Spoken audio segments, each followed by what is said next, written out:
encore d'être parmi vous ce matin. Je vous invite à ouvrir vos Bibles dans l'évangile de Jean, au chapitre 13. Évangile de Jean, chapitre 13. Et nous allons lire du verset 1 au verset 17. Verset 1 au verset 17.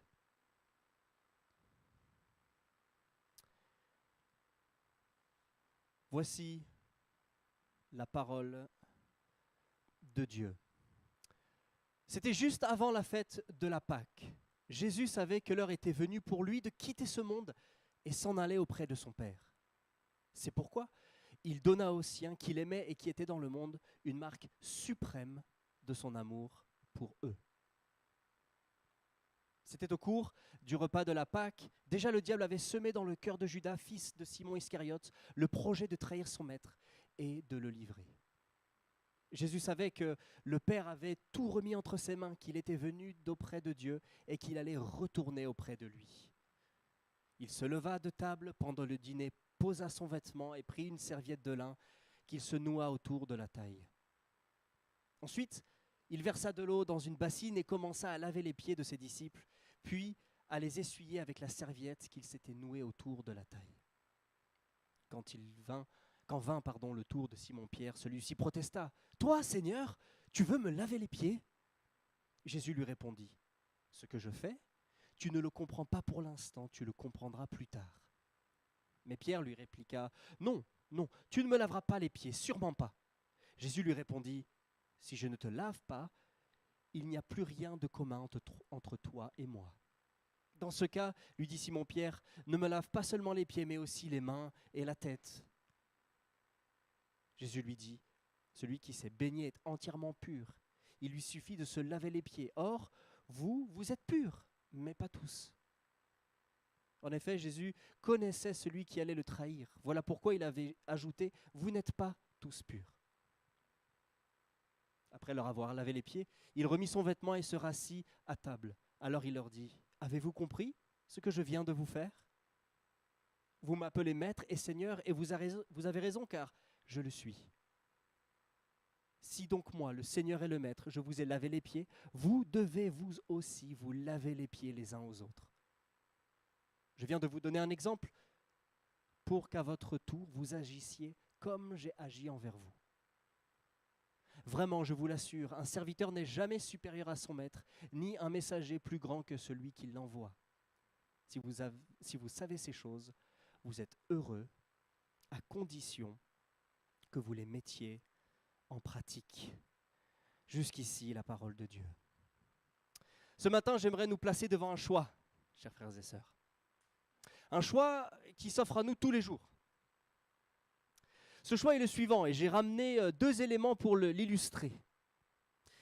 Nous avons le choix de prendre la serviette, symbole d'humilité et de service, ou alors de saisir la coupe dans le sens « je veux être le premier et je veux être vu de tous.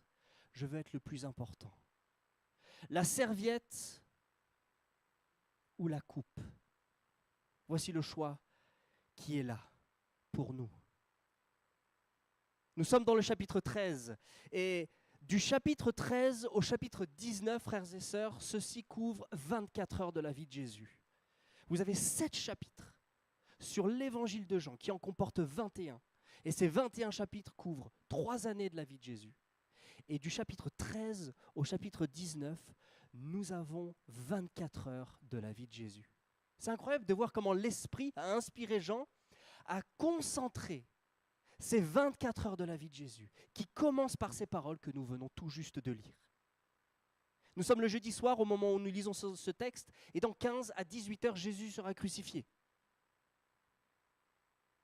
Et il y a ce moment de lavage des pieds, ce discours d'adieu qui est lancé. Et dans ce passage, il y a 2 mouvements qui nous sont proposés. Soit nous allons nous humilier et venir à Christ et prendre la serviette, ou par fierté, nous allons nous élever et vouloir être le premier dans le royaume des cieux. dans notre vie de disciple, dans nos priorités, dans nos réactions, peut-être dans vos situations. Alors je vous le dis tout de suite, je ne connais pas les situations de votre église. Rodolphe est un bon ami. Nous n'avons pas partagé sur ce qui se passe dans cette église. Et on a un choix. Et ce passage nous enseigne plusieurs choses. La première chose que ce passage nous enseigne, c'est avoir et développer le cœur de Christ. Et c'est ce qu'on va voir du verset 1 à 3. Avoir et développer le cœur de Christ. Nous, marqués du sceau de l'Esprit, sommes appelés à avoir et développer ce cœur, à choisir entre la serviette, frères et sœurs, et la coupe que j'ai placée ici, je la prendrai tout à l'heure. Et cela commence dans notre cœur et dans nos motivations. Et ce texte nous montre que tout commence dans le cœur du Sauveur et Seigneur lui-même, Jésus-Christ. Verset 1. Ce verset 1 est un peu comme le verset bannière que nous pourrions suspendre sur un mur et accrocher le chapitre 13, 14, 15, 16, 17, 18, 19, 20, 21 et tout le reste de l'évangile, et tout le reste des évangiles et du Nouveau Testament. Il les aima jusqu'au bout. Alors je ne sais pas quelle est votre traduction, moi, c'est « il mit le comble de son amour pour eux ». Certaines traductions, il les aima jusqu'à la fin. Je ne sais pas si vous avez jusqu'à la fin. Il les aima jusqu'au bout. C'est un verset pivot. Alors que nous finissons le chapitre 12, chapitre 1 à 12, c'est un peu le livre des signes. Vous connaissez les 7 signes de Jean. Au chapitre 13, nous basculons vers ce livre de gloire. Et le verset 1 est ce verset bannière où Christ dit, par l'intermédiaire de Jean, qu'il les aima jusqu'au bout. Et qu'est-ce qu'il a fait pendant 3 années, Jésus? Il les a aimés. Il les a aimés, frères et sœurs. Malgré leurs doutes et leur faible foi, il les a aimés. Malgré leurs motifs pervers, il les a aimés. Et si on pense à ses disciples quelques secondes, on voit des disciples troublés, des fois, des disciples indisciplinés, des disciples lâches et absents lors de la crucifixion. Alors je ne sais pas vous, mais moi ça me rassure. Hein. Des fois j'ai l'impression que la Bible est un livre de héros et quand je vois ma vie, je vois un 0. Et là je vois des disciples qui n'ont pas l'air de tout comprendre. Et Jésus les a aimés. Rappelez-vous que quelques heures plus tard, 15 heures plus tard exactement, alors que Jésus leur fait ce lavage des pieds, l'évangile de Marc nous dit que tous l'abandonnèrent et prirent la fuite. Tous l'abandonnèrent et prirent la fuite. Mais Jésus a ce cœur. Et c'est vrai que des fois, nos relations interpersonnelles sont difficiles. On est là et on se dit, c'est dur de s'aimer les uns les autres, c'est dur, mais Christ nous a aimés. Et les uns avec les autres, nous devons se revêtir de cet même amour. Je suis pasteur à mi-temps et à mi-temps je suis enseignant dans un établissement à Saint-Étienne et l'année dernière j'avais une classe que j'ai baptisée la classe Tchernobyl. C'est-à-dire la classe où il n'y a rien qui se passait comme il devait se passer. C'était très compliqué de tenir la classe et beaucoup d'exclusions et malgré tous mes efforts investis, voilà, c'était compliqué. Mais l'avantage de cette classe, c'est qu'au bout d'1 heure de cours, c'était terminé. Je pouvais passer à autre chose. Malgré les difficultés tangentes lors de mon heure de cours. Frères et sœurs, la vie d'église est différente parce qu'une fois que nous avons fini notre temps d'assemblée, nous voulons aussi continuer à nous aimer les uns et les autres tout au long de la semaine, de nous rencontrer, d'avoir les sentiments qui étaient en Christ. Nous ne pouvons pas passer à autre chose les uns avec les autres. Nous sommes un corps, un édifice, un troupeau, une famille et nous faisons ce petit bout de chemin ensemble sur terre. Et Christ les a aimés. Il va aller jusqu'au bout. Et ce mot, jusqu'au bout, le comble, jusqu'à la fin, est important. C'est le mot télos en grec. Le mot télos veut dire l'accomplissement. Jésus-Christ va les aimer jusqu'à l'accomplissement. Quand il est écrit, il va les aimer jusqu'à la fin, ce n'est pas une histoire de chronologie. Ce n'est pas une histoire d'avancée, c'est une histoire d'accomplissement. Et ce mot télos est exactement repris à la croix par Jésus lui-même quand il dit « tétélestai ». C'est le même mot. Tout est accompli. Et donc dès le chapitre 13 au verset 1, on a cet indice redonné par Jean qu'il va les aimer jusqu'au bout, jusqu'à la fin, jusqu'à l'accomplissement, le dessein ultime de Dieu de réconcilier l'humanité avec le Père par l'intermédiaire de son Fils et scellé par l'Esprit. C'est magnifique. C'est glorieux, nous qui sommes un peu comme ses disciples dans la chambre haute à ne pas comprendre qu'il fallait prendre une serviette pour s'humilier les uns avec les autres. Et Paul contextualise ce verset 1 d'aimer jusqu'au bout dans Romains 5, 6, où il dit « Car lorsque nous étions encore sans force, Christ, au temps marqué, est mort pour des impies, des pécheurs. » peine mourrait-on pour un juste? Quelqu'un peut-être mourrait-il pour un homme de bien, mais Dieu prouve son amour envers nous alors que nous étions encore pécheurs. Christ, autant marqué, mort pour nous. Je ne sais pas, quand je viens à ce texte-là, je réalise que toute tentative de ma part d'avoir une relation transactionnelle avec Dieu est futile et inutile. Vous savez ce que c'est cette relation transactionnelle? C'est Dieu, je fais un petit peu pour toi et tu me rends l'appareil un petit peu par ici. Hein. Je vais aller au culte, je vais aller à la réunion de prière, je vais checker tout ce qu'il faut checker. Et puis, et on est un peu tous comme ça, n'est-ce pas? Si je regarde mon cœur, j'ai toujours un moment de petite relation transactionnelle avec Dieu, comme si on pouvait dealer avec Dieu et il dealerait avec nous. Quand on était aux États-Unis pour mon master en théologie, on était dans une église, très grande église, et il y avait plusieurs réunions de prière. Et les réunions de prière n'étaient pas toujours très bien fréquentées. Et les pasteurs géraient entre eux, si jamais tu viens à ma réunion de prière avec 5 personnes, je viens à ta réunion de prière avec 5 personnes. Il y avait une espèce de petit deal qui se faisait pour justement faire qu'il y ait plus de monde. Nous faisons souvent ça, n'est-ce pas, avec Christ. Oh, je vais faire un petit peu par là et je vais recevoir par ici. Et quand on voit que Christ est mort et les a aimés jusqu'au bout, jusqu'à l'accomplissement, on réalise que, waouh, que faire d'autre que juste être comblé par lui et tout lui donner. Avoir et développer le cœur de Christ parce que lui les a aimés jusqu'au bout. Et quand on parle du cœur de Christ, on peut aussi voir le cœur des disciples. Alors, on n'a pas trop d'éléments dans ce passage sur justement la posture des disciples, mais dans l'évangile de Luc, voici ce qu'il se passe à peu près à ce moment-là. Au moment où Jésus annonce sa mort, voici où sont les disciples, juste pour qu'on ait une petite idée. Luc 22, 24. Il s'éleva aussi parmi les apôtres une contestation. Lequel d'entre eux allait être estimé le plus grand? Ils sont là, eux. Qui va avoir raison? Qui va être visible dans le royaume? Excusez-moi le terme, mais les disciples, ils sont en train de se dire, qui va aller baffer les Romains là? Parce que il va venir dans sa gloire, Jésus.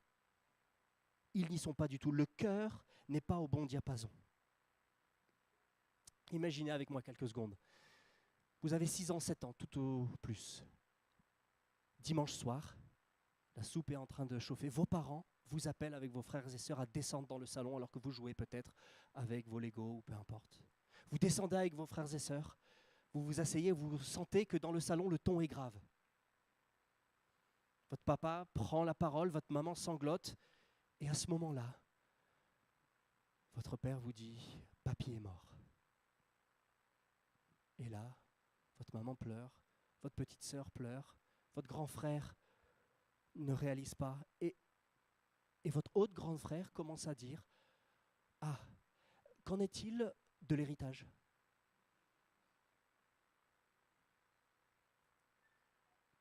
Choquant, n'est-ce pas? Déplacé. Mais d'où vient cette réflexion? C'est exactement ce que font les disciples, alors qu'ils se disent « Ok, tu vas mourir, et nous, on est où là? De quoi on va recevoir? Qu'est-ce que nous allons avoir suite à ce que tu vas nous donner ?» Ils n'y sont pas du tout, c'est choquant, c'est déplacé. Ils sont en pleine fierté, en égoïsme, ils sont en train de se dire « Seigneur, je veux être le premier, je veux être le plus grand. » Et on voit clairement le cœur de pécheur où, certes, c'est une mauvaise action, le péché, on sait très bien, c'est louper la cible, c'est le fait de prendre cette autonomie morale que nous avons héritée de nos parents historiques, Adam et Ève, qui ont fait le choix dans le jardin, mais pourtant ça commence si facilement dans notre cœur. Une intention, un désir qui ne correspond pas. Et ça nous ronge et ça nous gangrène. Mais si tu veux la coupe, tu ne peux pas avoir la serviette. Et Jésus leur offre quoi?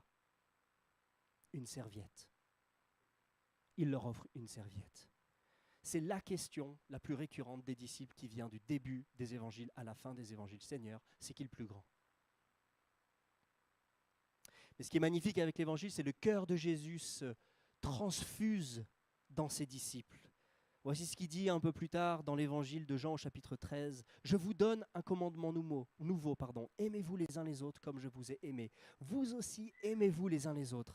À ceux-ci, tous reconnaîtront que vous êtes mes disciples si vous avez de l'amour les uns pour les autres. » Le christianisme, ce n'est pas saupoudrer un peu de religion à nos bonnes œuvres. C'est réaliser que même nos bonnes œuvres ne peuvent pas combler l'écart créé par notre péché. C'est Christ qui vient vivre en nous et qui nous donne un commandement nouveau. Que faire pour être une église qui rayonne dans le monde, une église qui impacte notre société? Agapé, aimons-nous les uns les autres comme Christ nous a aimés. On peut être facilement identifiable dans la société. Quand on s'est marié avec Mélissa en 2012, on avait une réception dans une grande église. Et à côté de cette église, à peu près 300-400 mètres, il y avait un parc. Donc beaucoup de familles qui étaient invitées à notre mariage pour faire que les enfants ne dérangent pas pendant la cérémonie ont été au parc pour sortir leur énergie. Si vous êtes parents, vous savez de quoi je parle. Il faut que toute l'énergie sorte, comme ça quand on rentre dans l'église, alors qu'il faisait très chaud en plein été, les enfants pourront à peu près se tenir. Et alors qu'une famille invitée à notre mariage se jouait dans le parc, des membres de ma famille qui ne connaissent pas le Seigneur sont passés devant ce parc, se sont assis et ont regardé cette famille jouer, les parents interagir avec les enfants, les parents être repris, les enfants être repris, les enfants jouer entre eux.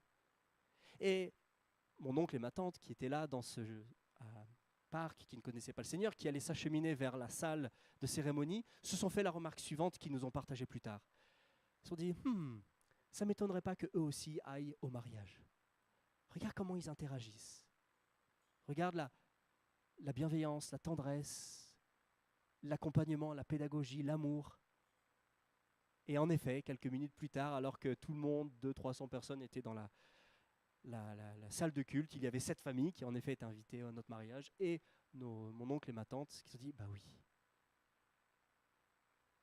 quand nous nous aimons les uns les autres, nous sommes identifiables. Bah, vous êtes aussi de eux là, de ceux qui s'aiment les uns les autres. Vous êtes de eux. Et alors que notre péché reprend si facilement ses droits, cette rébellion contre Dieu, nous sommes appelés à vivre ce commandement. Parce que, verset 1, Christ a aimé les siens jusqu'à la fin. L'évangile, le message de la Bible est plutôt simple. C'est Dieu qui fait pour nous. Tu ne peux pas te changer. Je ne peux pas me changer. Nos efforts, mes efforts ne suffiront pas. Et c'est pour ça que le seul qui est digne d'honneur et de gloire ce matin, c'est Christ, à qui nous avons si bien chanté aujourd'hui. Nous sommes appelés à marcher à sa suite, à reconnaître nos torts, à nous repentir et vivre de cet évangile. Quel est l'état de notre cœur aujourd'hui? Sommes-nous venus, suis-je venu avec une serviette ou avec le désir d'avoir une médaille autour du cou? Suis-je gêné, blessé? Est-ce que je ronge quelque chose vis-à-vis de quelqu'un? Mais que produit un cœur qui est aligné sur l'Évangile? Quelqu'un qui choisit cette serviette pour venir s'abaisser vis-à-vis de son frère et de sa sœur. Et c'est le deuxième enseignement du verset 4 au verset 11, vivre de l'œuvre de Christ. Vivre de l'œuvre de Christ. Alors que Jésus se lève, verset 4, ôte ses vêtements, prit un linge dont il se ceignit, il versa de l'eau dans un bassin et opère ce lavage des pieds. Nous sommes appelés à vivre de cette œuvre. Et dans ce passage, vivre de l'œuvre de Christ est caractérisé par une chose, c'est l'abaissement. Et cet abaissement de Jésus, quand on pense qu'il a été bien bas, si on pense à l'abaissement de Jésus, c'est qu'il a été vraiment bien bas pour rechercher le plus vil des pécheurs. Et cet enseignement du lavage des pieds a plusieurs aspects. Alors j'aimerais voir le rituel en lui-même, la signification dans l'abaissement de la croix et la signification dans la repentance. Que veut dire ce rituel en lui-même, premièrement? Les disciples sont seuls avec Jésus dans la chambre haute, le monde est renfermé dehors. Seules quelques personnes et les anges allaient être témoins de ce discours d'adieu. Le repas de la Pâque est là, la posture traditionnelle sur le côté, avec la tête qui repose sur la main, les pieds qui sont vers l'arrière. Et pour garder un aspect dynamique, tous les verbes là sont au présent dans le grec, pour justement que ça passe d'une action à l'autre. Jésus se lève, met de côté ses habits, prend la forme d'un serviteur, s'abaisse pour servir et se mettre à la place d'honneur. Je ne sais pas vous, mais imaginez, vous êtes à la place de Dieu en quelque sorte et vous dites, qu'est-ce que je mettrais comme enseignement central sur les 24 dernières heures de Jésus? la mission, l'évangélisation, atteindre les nations. Où ça?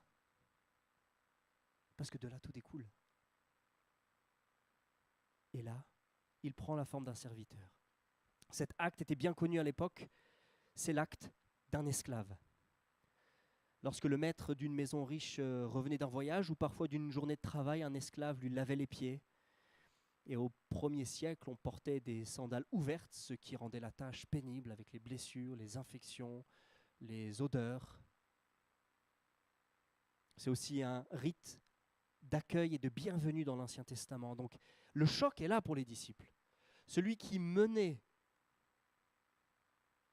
la révolution en quelque sorte, maintenant se met à les laver. Ça ne fait aucun sens.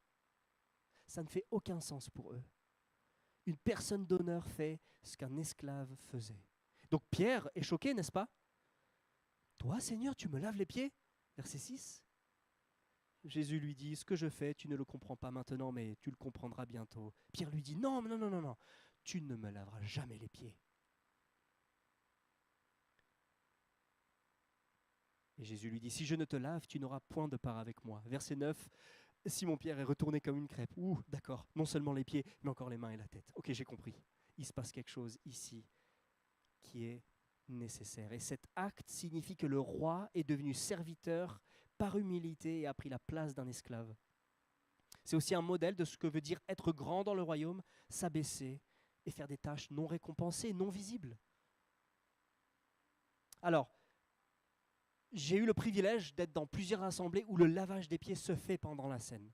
Je vous encourage tous un jour à le vivre. Ça m'a vraiment repris de prendre la scène et que les hommes étaient d'un côté et les femmes de l'autre et qu'on se lavait les pieds les uns aux autres. C'était très beau de voir cet acte-là. Et même si je ne crois pas que le texte nous ordonne aujourd'hui de faire ceci, lavage des pieds, à chaque fois que l'on prend la scène, sinon nous désobéissons, je ne pense pas que le texte nous mène là. Je pense qu'il n'est pas mauvais de le faire. C'est même très beau, comme je vous l'ai dit. Mais ici, je pense que ça va bien plus loin, c'est un sens figuré. Nous devons vivre à la manière de Christ, le défi de Christ.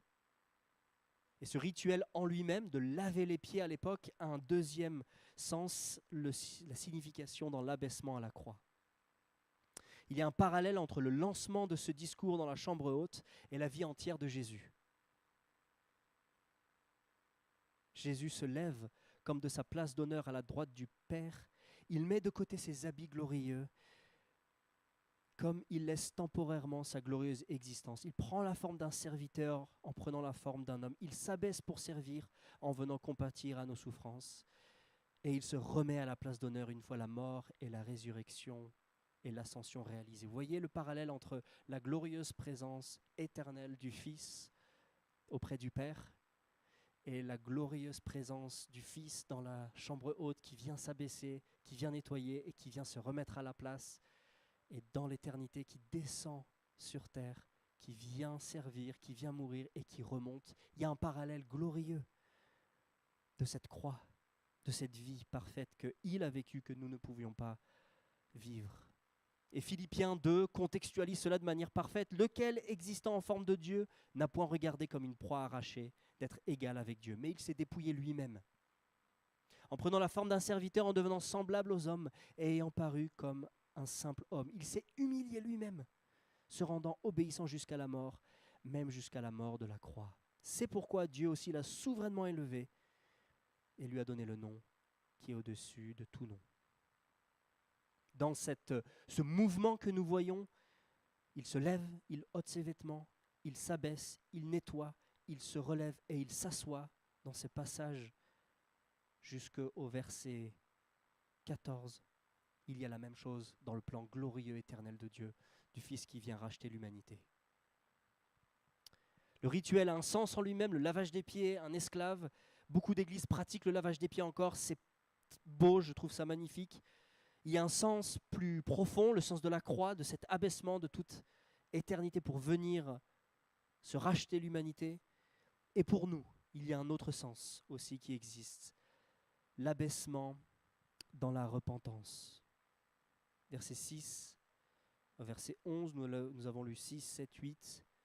Simon-Pierre lui dit, Seigneur, non seulement les pieds, mais encore les mains et la tête. Et Jésus lui dit, celui qui est baigné n'a besoin que de se laver les pieds pour être entièrement pur. Vous êtes purs, mais non pas tous, car il connaissait celui qui allait le livrer. C'est pourquoi il dit, vous n'êtes pas tous purs.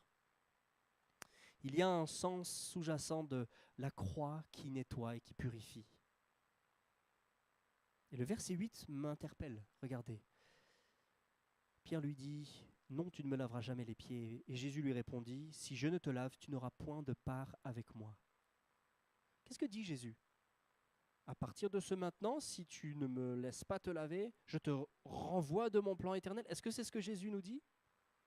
Je ne pense pas. Jésus ne menace pas Pierre d'être déchu de sa nouvelle naissance, du sceau qu'il a reçu. Voici ce que Jésus dit en ce verset 8. En quelque sorte, Jésus dit, Pierre, tu as été gracié et pardonné à ta conversion. Ça y est, tu es pur. Alors ton abaissement de pardon quotidien et de repentance doit être visible. Montre que justement tu appartiens à Christ. Tous les jours, on va se louper, on va se planter en quelque sorte.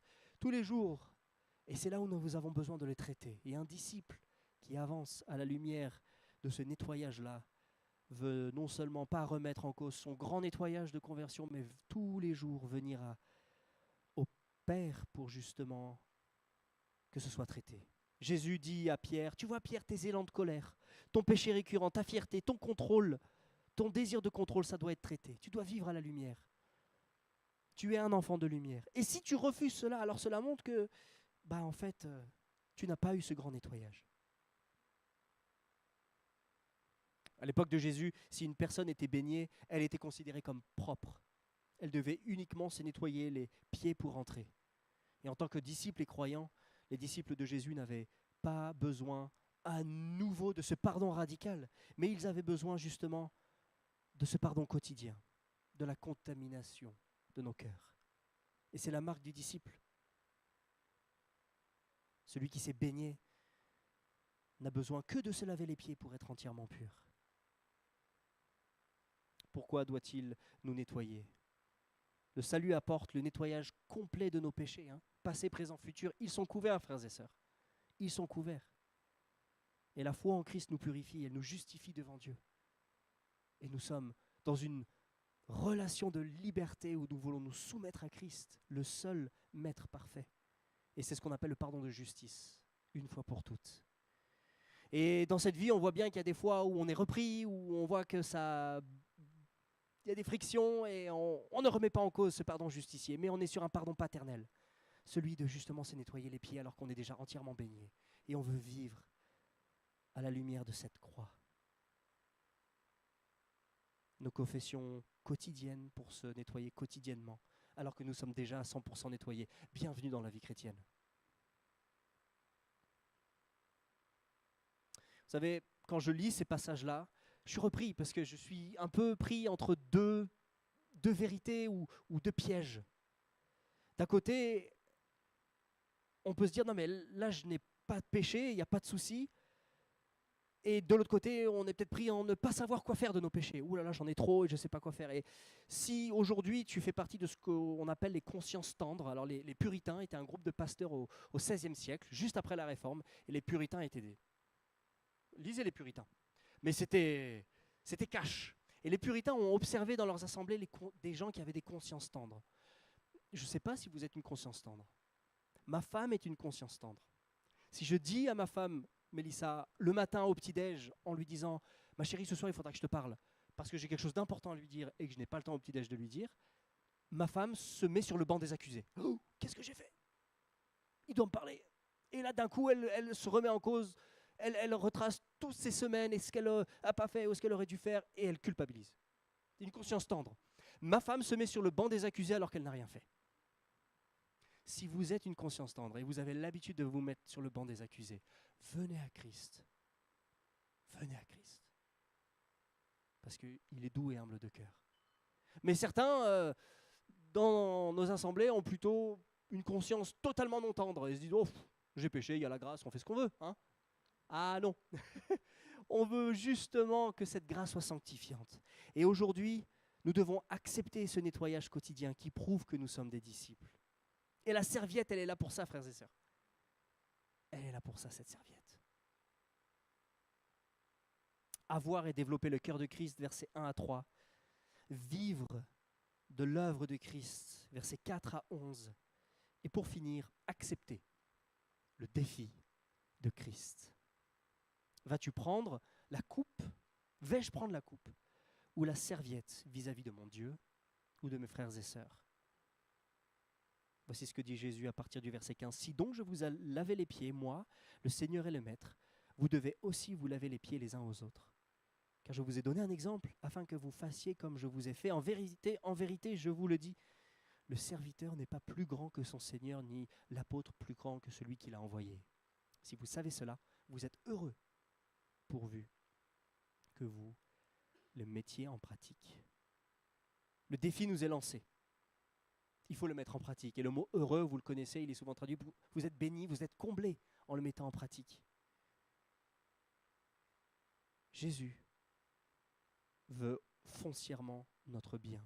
Et je crois en fait que nous sommes créés, formés pour fonctionner comme ce que Jésus nous dit dans cet évangile. Et que si nous dysfonctionnons dans notre manière de vivre, ça fait un peu comme du sable dans le rouage, ça bug et ça se passe mal. Et lorsque nous vivons autrement que ce qui nous est lancé comme défi là, nous dysfonctionnons dans nos familles, dans nos relations, dans nos églises. Et nous sommes justement appelés à le vivre. Le défi nous est lancé. Je ne sais pas vous, je connais mon cœur, je connais mes résistances. Je connais mon désir d'être approuvé, d'être validé par autrui.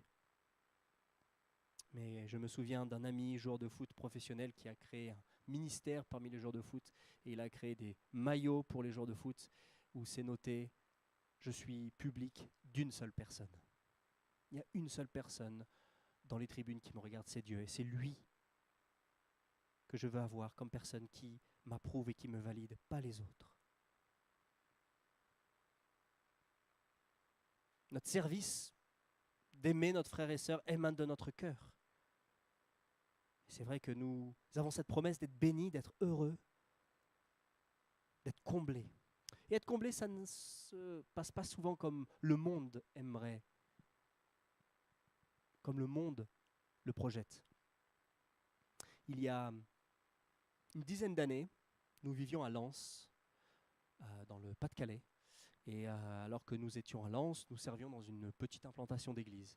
Et Lens est très particulier dans le sens où vous avez une ville de 30 000 habitants et vous avez un stade de foot dans la ville. Et le stade de foot a plus de places assises que de nombre d'habitants dans la ville. C'est un peu le temple.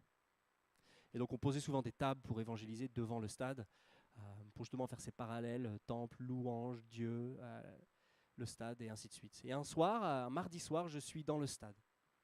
Et je amenais un ami pour justement passer une soirée à regarder ce joli match. Et il y a un joueur qui sort du lot ce soir-là. Un joueur qui avait tout pour avoir la coupe. Ce joueur marque un doublé. C'est 2 buts.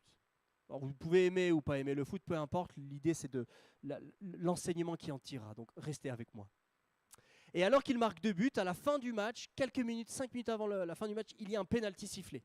Alors si vous ne connaissez pas trop le foot en général, quand il y a quelqu'un qui a marqué 2 buts et une occasion de 3e but qui s'offre, en général, cette personne prend l'occasion pour se mettre un 3e but parce que dans le monde du foot, un triplé, un hat-trick, il y a des primes qui sont reversées aux joueurs. Il y a beaucoup d'argent quand on marque 3 buts. Il y a les médias qui en parlent. Et donc, logiquement, ce joueur de foot qui a attiré mon attention prend la balle. Et alors qu'il prend la balle, il la donne à un joueur un peu plus jeune dans l'équipe.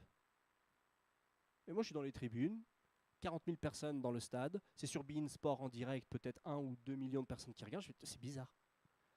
Ce joueur de foot qui donne la balle à quelqu'un d'autre. Le soir, je rentre à la maison, je regarde, c'est qui ce joueur? Tiens, il est arrivé il y a 1 mois dans la ville de Lens où on a implanté une église. Et ce joueur dit clairement dans sa présentation qu'il est disciple de Jésus-Christ. Alors je suis retourné.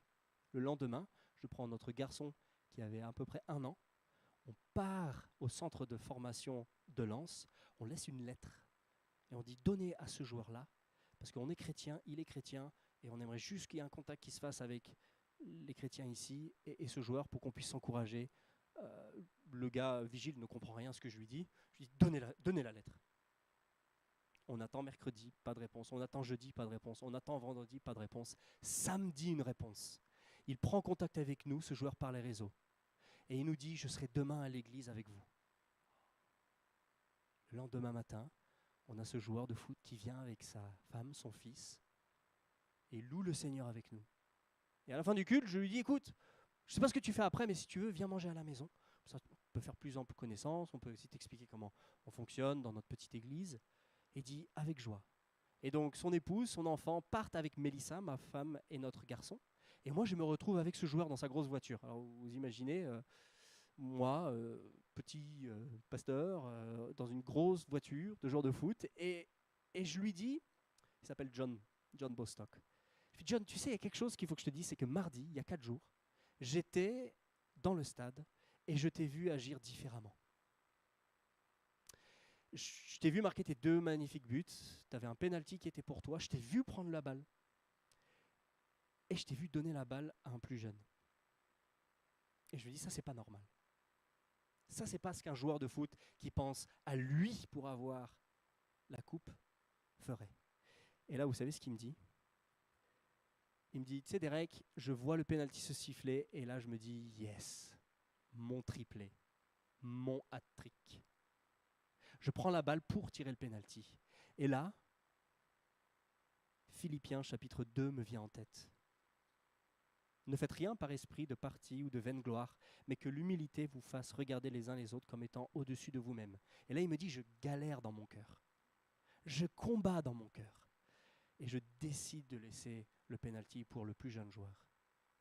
Et il me dit, je préfère largement être avec des chrétiens dans une petite église de 15 personnes en ayant loupé mon penalty que d'avoir réussi mon penalty, avoir eu mes primes de match, avoir été nommé sur Téléfoot. Et merci Seigneur pour ça. Et c'est ça la vie du disciple, des fois c'est contre-culturel, contre-nature, contre ce que notre société aimerait. Ce joueur de foot a continué une carrière, il a été élu meilleur joueur de la Ligue en France la même année. Il a eu une carrière glorieuse et aujourd'hui, il est suivi par plus de 500 000 personnes qui ont un intérêt pour la foi. Mais il y va avec la serviette. Il n'y va pas avec la coupe. Et nous sommes nous aussi à prendre cette serviette comme Jésus-Christ l'a prise. Et nous sommes appelés à venir à Christ, le seul individu qui s'est donné pour nous. Nous sommes appelés à venir et à être renouvelés par les moyens qui nous sont donnés de la scène.